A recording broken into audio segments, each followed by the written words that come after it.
All right, guys. Well, like I say, we are in our series called LetDown. And I'm assuming a couple of you had some pretty good stories. Did anybody have like an awesome letdown story? Or like was there someone, like you probably don't want to volunteer, but at anyone's table, did someone at your table have an awesome letdown story that you want to maybe anonymously tell us about? Did anybody let anybody down at your table? Well, how'd you let somebody down? You're proud of this. I let down my mom by letting, I was younger and I let the dogs out and I forgot to close the gate and my mom ran kind of away, but the neighbors on Constance brought him back in one and he was in the canal by the church down The canal by the church meaning dead? Or? No, like he was swimming with the manatees. That's not a letdown. That's like a, yes, she's awesome. The canal smelled so bad, it took 2 hours to finally get this thing off of it. The dog loved the smell of the canal.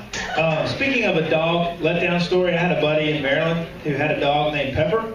And she was a really, really good dog, and he took her to work with her all. He took her to work with him all the time. But he had this old Chevrolet Corsica, and we just our house was right up the road, and he always carried a bunch of tools and stuff in his trunk. So he opened his trunk, and the dog jumped in. He's like, "Well, I'm just going up the road, no big deal." So he goes up the road. You know how like when you're busy, you just kind of get scatterbrained and you kind of forget.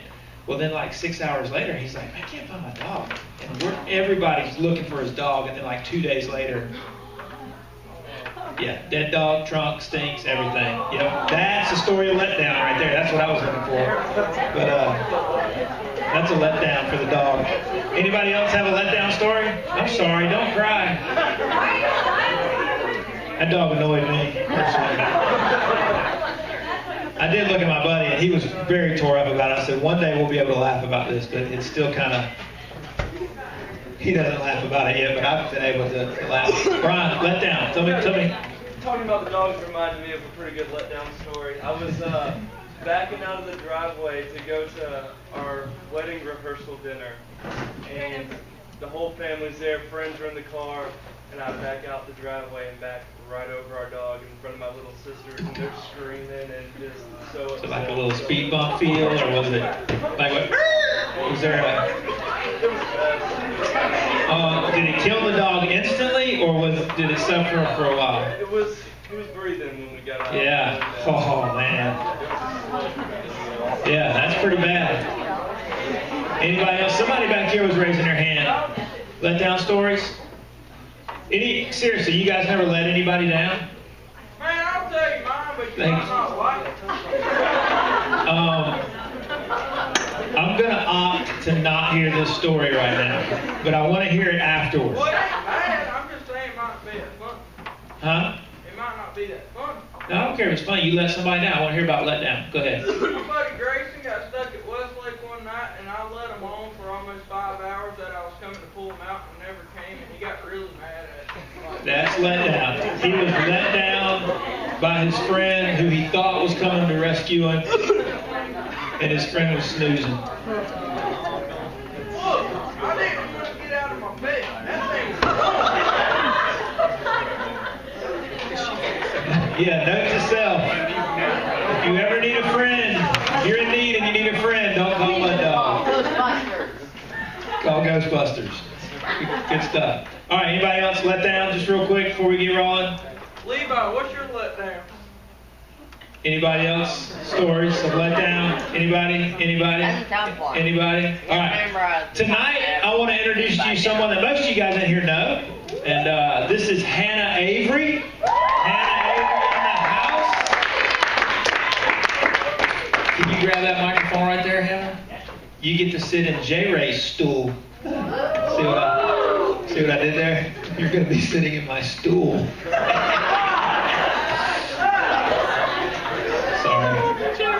That was extremely inappropriate. Why are you backing up? Oh. Tables and chairs go together. It's like peanut butter and jelly. Okay. All right. This is Hannah. Actually, this is my Bible. This is Hannah. And I did not. It's got Josh Ray written on it. Holy Bible.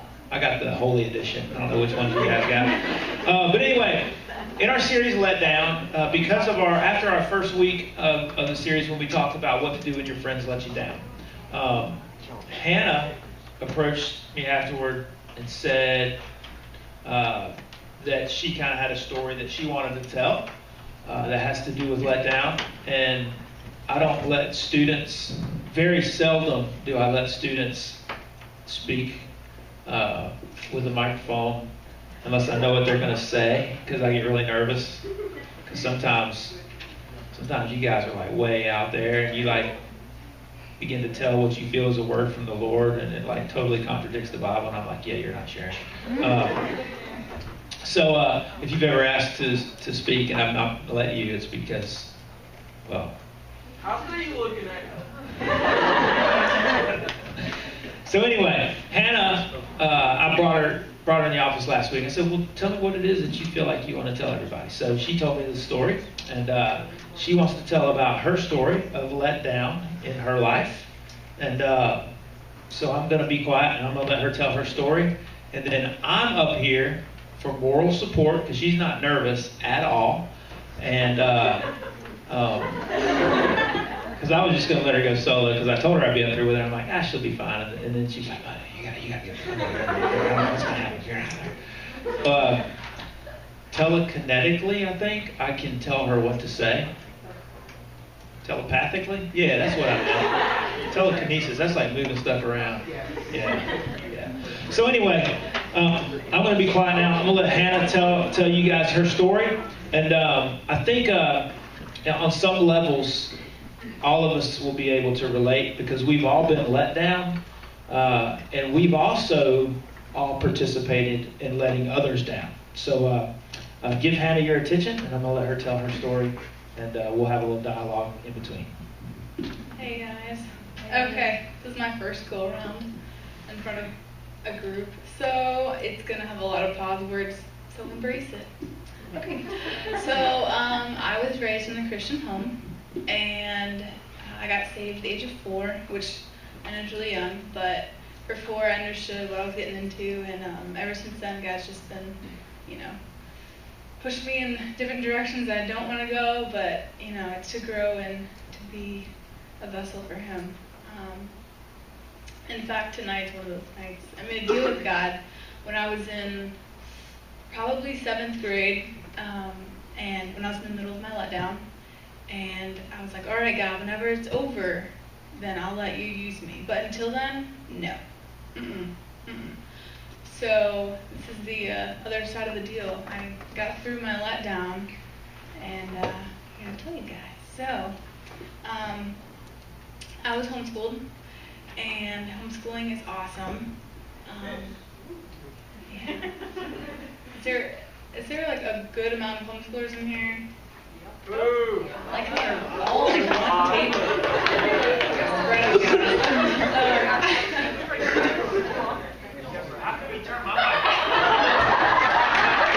You turned my mic off? Seriously? You were making noise with it when you were putting it down. No, that was her. Except for Josh, like he's the only non-homeschool.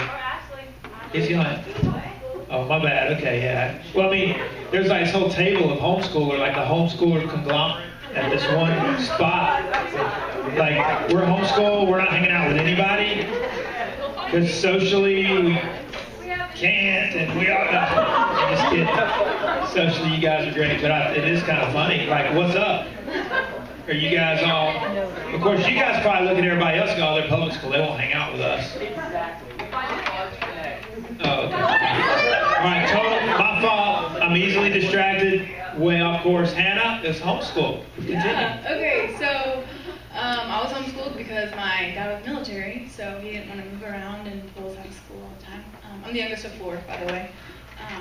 And my mom ended up getting sick in 2003, so I was in 2nd grade going to 3rd, and school just went on the back burner. And look at my notes, guys. So basically, it was about a year that she was sick, and she didn't do anything other than sleep and, you know, try and do what she could to make meals. And about a few years later, I realized what was going on. And I realized that I wasn't where everybody else in school was. So, I remember one time I was talking to Rose, and she asked me, I was going into 3rd grade, and she asked me some multiplication table question, and I was like, I'm tired, I can't answer questions. Sunday morning, I'm worshiping God. And that was the first time I was like, oh my word, like, what is she talking about? And then, like, years went on, and my mom was like, okay, here's the deal. Don't tell anybody, because if you tell anybody, then you guys could get taken away.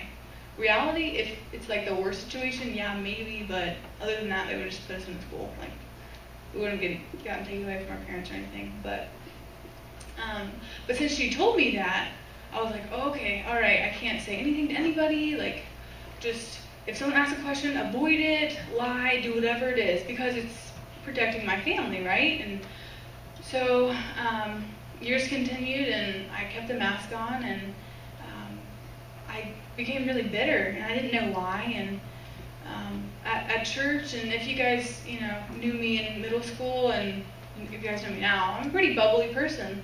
But at home, I would just be, I'd be in fights with my mom all the time, be screaming, yelling. It was bad. And in about 2008, I was 13, we ended up trying to get help and get us in the right grade, my sister and I, and we got like I guess, that test they give you to find where you are, evaluation test. Yeah, we took that, and so I was supposed to be going into 8th grade that year. Yeah, and I was 4th grade, 9 months. That was what they tested me as for reading, and then overall was like 5th grade, 4th month or something. So through that whole, like right after I took that test, we were gonna get help, and then everything fell through financially. So it went back to, okay, what are we gonna do? And I was like mad at my mom, like, can't believe you made us go through all these tests. It was supposed to be like 3-hour tests, and it took like 6 hours. Like, it was terrible. Oh my word, it was just like this box that they claimed was a room with like one window. Okay, technically 2, but it was bad, okay? So nerve-wracking. I was like, they're like, read the line. I can't see the line. It was bad. So then, like, a few months later, my mom ended up telling a teacher that we knew, and she was like, all right, I want to help you guys. So for the next year, 2009, she came over every day of the week, for school days, I guess, and we worked from like 9 till sometimes 3, sometimes 5 p.m. The first day we did homework, I remember it was 12 hours. Like, she got there, and then we started school, and then she left, and it was until 12 p.m. that we finally were like, all right, we're going to bed, like, we're done with this, because we hadn't been in the school routine, and I was still like, okay, we're getting help, we're gonna get through this, but when I was at church, I still felt like, okay, I'm so behind, you know, my friends are talking about all the school stuff, and, you know, I try to avoid everything, and if you've ever had a school conversation, you could probably tell I was avoiding a lot of questions, or just had a lot of things to do, because I'd randomly be like, oh, I gotta go do this. That was my normal go-to. And, except for I'm in the car, I was with Lynette one time, and I was stuck in her car, and her dad asked some question it was also Megan was there, to like both of them, and I was trying to avoid it. So I was like, all right, I gotta look busy. I don't have a phone at this point in life, so I'm gonna stare out the window. And yeah, it was bad. And so the next year, I learned from, I'm like in 9th grade at this point. I'm supposed to be learning, I don't even know what, but we went over multiplication to algebra. That's what I learned in a year. And it was rough, but I did it, and it was awesome. And I was like, well, if I keep going this pace, I'll graduate in like a year, you know? Like, this is awesome. So then the lady moved. Her husband got deployed somewhere.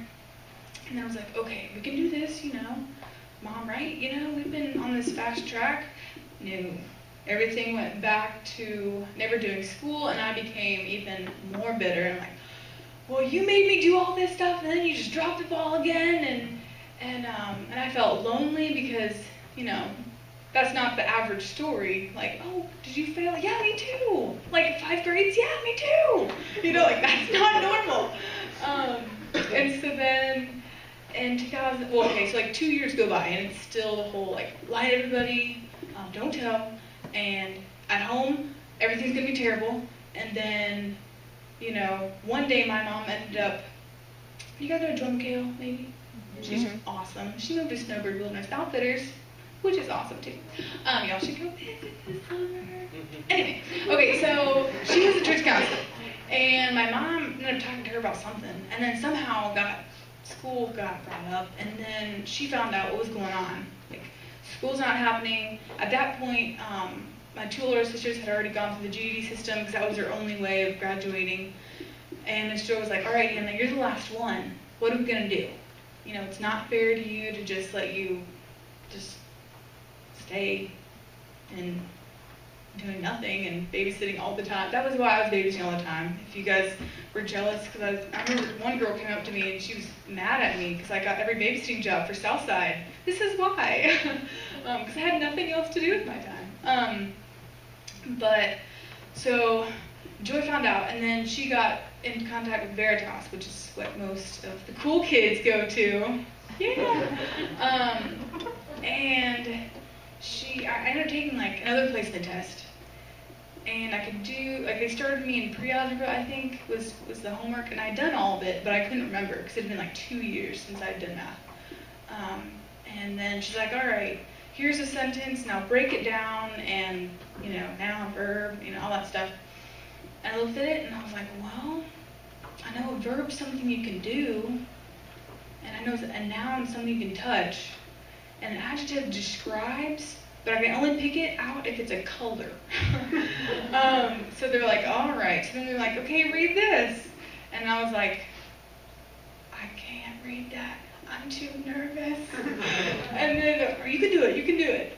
And then I started busting out in tears. It was terrible, guys. I'm not an emotional person, okay, but it was bad, all right?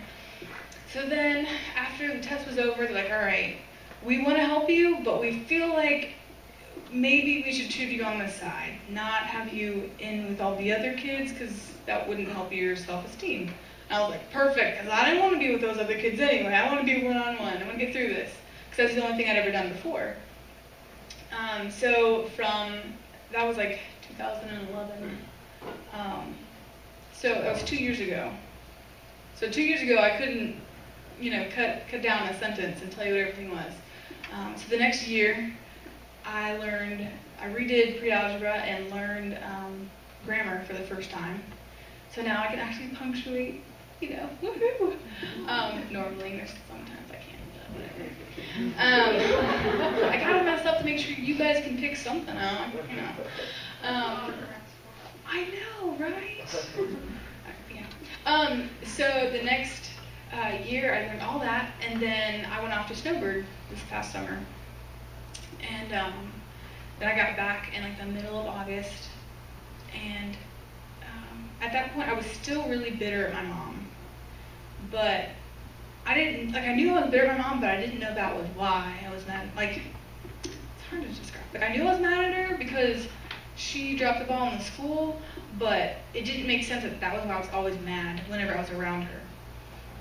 So God helped me in the past, 6 months or so. God helped me realize that I was hurt when I was younger. Okay, let me start over. Okay, whenever, for an example, if your mom's ironing, right? And then she turns to talk to you, with the iron in her hand, and she burns you. And you're like, ow, that hurt, okay? So first you're hurt, okay?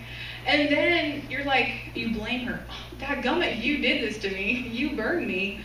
And then you're bitter. You know, later when someone's like, what happened to your arm? Well, my mom burned me, okay? Like, there's a process, you know? So, it's not like a straight up you're mad and bitter, which is what I thought. I was like, why am I bitter? Like, when did I just turn the switch and become bitter at my mom? And I was like, no, it's a process. Like, when I was younger, I was hurt when I found out, like, what was really going on. And then I blamed her. And then I just built this bitterness up over time. And so then I was like, all right, I need to get over this. Like, I need to forgive her. I was like, all right, I forgive you. You know, in my head, I'm like, I got this. Forgive Mom. And then the next day, it'd be like, Mom. I'm like, sorry. Okay, God, help me forgive her. And so and I realized it's not like getting saved. If you get saved, you get saved. You know, if you really give your heart to Christ, it's like a one-time deal. And, you know, have the gift of life, you know, but forgiveness is something that you have to do like every time. You think of whoever it is that hurt you, or, you know, whatever it is that comes up, which is really difficult because school is like a, you know, something you use every day. So when someone's talking about school, I'm like, oh, my mom burned me, you know? And so it's like, no, I gotta forgive.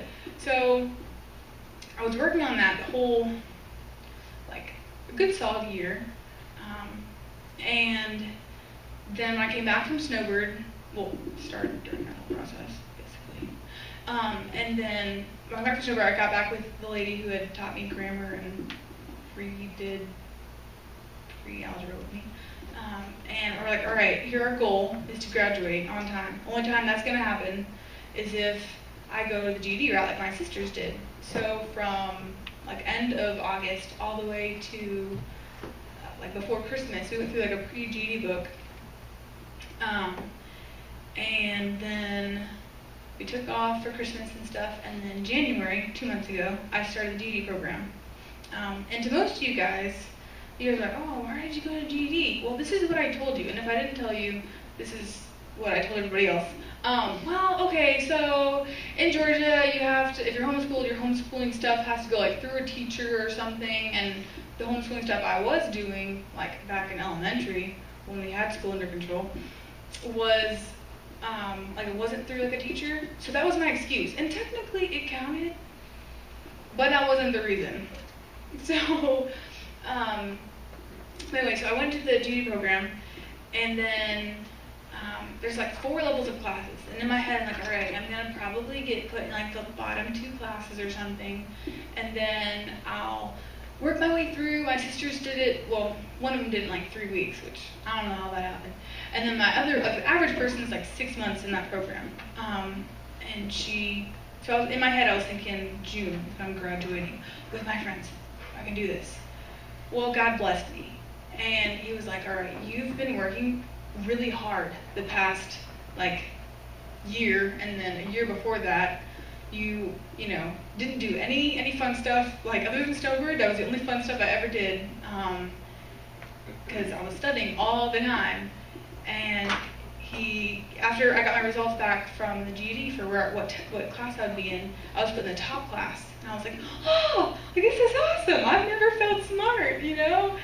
Well, there was another time in here I felt smart because no one knew what Labor Day was, and I did. Because my mom didn't write a paper about it, like the day before. But that was my first smart moment in like 9th grade. Yeah. So I got into the GED program, and then within like a month and a half, I took all my tests. So like 4 weeks ago to today, I finished. And now I graduated. I'm done. Thank God. I thought that would never happen. Which is funny though, because like forever ago, I was like, God, just let me graduate with my friends. And he did. It's funny how like God answers prayers, but they're like, way after you think he will. But then it still ends up on perfect timing. I mean, super cool.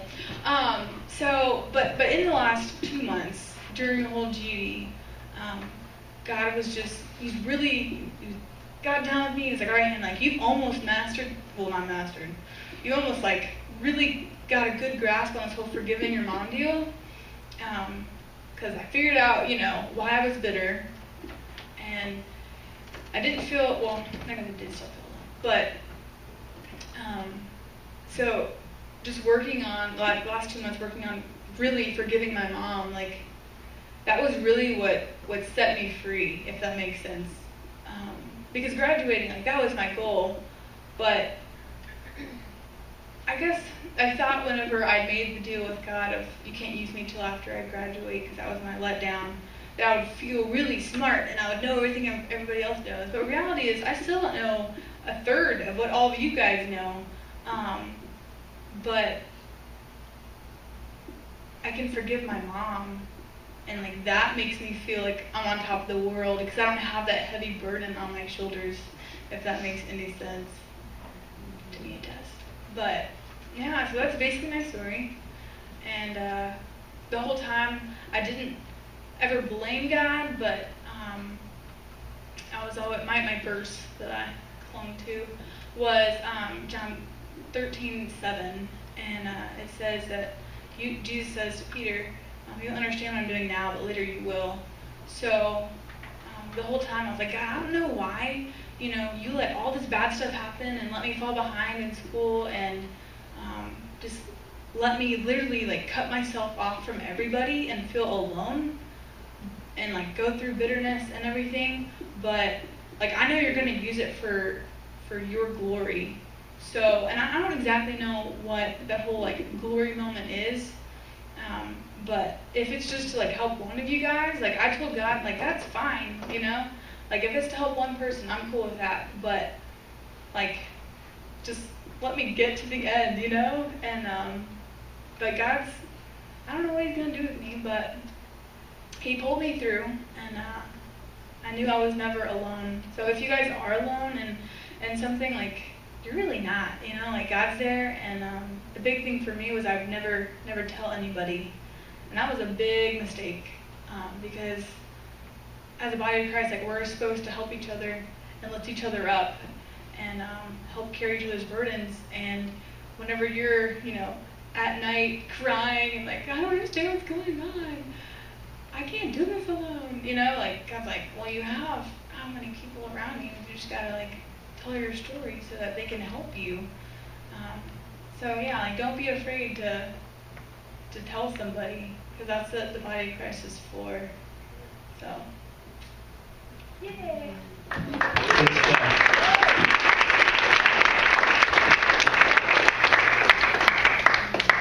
You didn't need me up here at all. Well, okay, like I was so nervous before. I was like, I don't know if I do this. So how many, let me ask you this, because in our series LetDown, this topic is what kind of brought this whole thing out, as far as you with a desire to share. You obviously felt like your mom let you down, with your education. How do you feel like you let others down? Ooh, big one. Because I lied to everybody. That was a big part of like, ooh, I'm really scared tonight, because to a lot of you guys have known me for a long time, especially like Lynette and Megan and Amber and like everyone over there kind of. And I lied to you guys like in Rose for like ever. I'd known Rose since first grade, like 5, 6 years old, and just knowing that like one day I would have to tell you guys like, oh, sorry, I lied to you, and I justified it because, oh, well, my mom said if I tell, then secret's out and I could get taken away, but that wasn't like, I shouldn't have worried about that, but I was scared because oh, they're going to judge me, I lied to them, so now they're going to find out that I lied to them. And just to let you guys know, if you lie, you have to like keep lying, and then you're like, oh no, who did I not tell, or who did I tell? And then you're like, it's pretty sticky. So just tell the truth. It makes life easier. So I can't imagine. It was funny, we were in my office and we were looking over like the list of the series from like years past. And she's like, you brought some of them? She's like, oh my gosh, remember you did that one series? We were like looking through these things. Mask, that was it. The mask we wear. She's like, oh, I hated that series because I always wore a mask, and this and that. The whole time I was literally like, because the whole time God was like, Hannah, if you don't, tell somebody or like allow me to use you, and I was like, whenever I'm graduated, and God's like, you okay here? Don't let go of your nose. Joke, honestly. Yeah, like the whole mask series, like I had a mask on, and it wasn't just like a little one. No, it was like a big one. And it was bad. I mean, I was like, I can't take it off. It's off now, and it feels a lot better.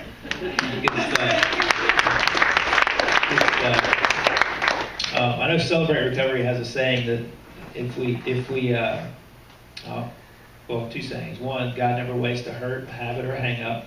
And the second one is if you drag into the light things that are done in the dark, that it sets you free. And basically, for you to get up here and to confess to your peers that basically you had a front up for years for multiple reasons. You're dragging something out of the dark into the light, and no longer can Satan or anybody else ever hold that against you when you feel like God's calling you to do something, and then this other little voice, the demon's side, is saying, you can't even be real in front of your friends. What makes you think God's going to be able to use you to do anything else? You've eliminated that now. You've eliminated that threat or that talk, that just comes from Satan, I think. And that's awesome that you're being honest with everybody, that you're telling your story, and that you're using your life to point others toward God.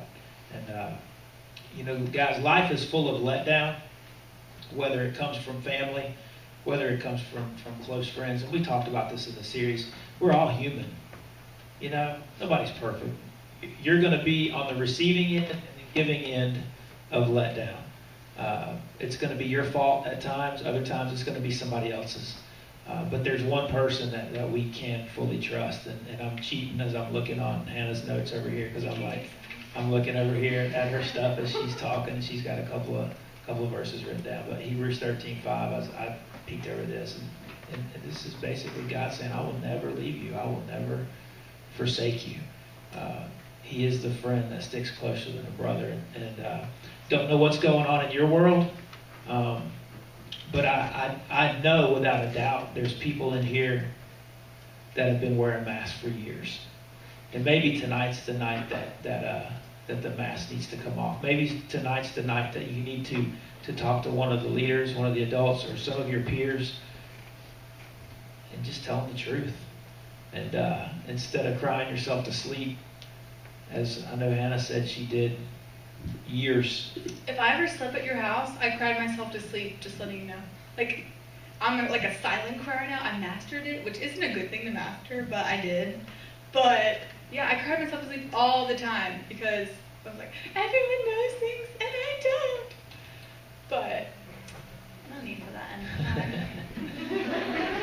So why not make tonight the night that you drag something into the light that you've been covering up for a long time, and whether you need to talk to me or one of the leaders or maybe just one of your friends, let's do that tonight. We're going to pray, then we're going to dismiss. I got a couple announcements before we pray. First of all, on everybody's table, there's like a little postcard thing for Rise Night of Worship. It's going to take place this Saturday night at the Air Museum. And it's from 6 to 8, but it's like a student thing. It's for all high school, middle school students and stuff. But we're going. We're just showing up there. We're not like doing like a coordinated transportation thing from here because it's pretty close. So we're going to be there.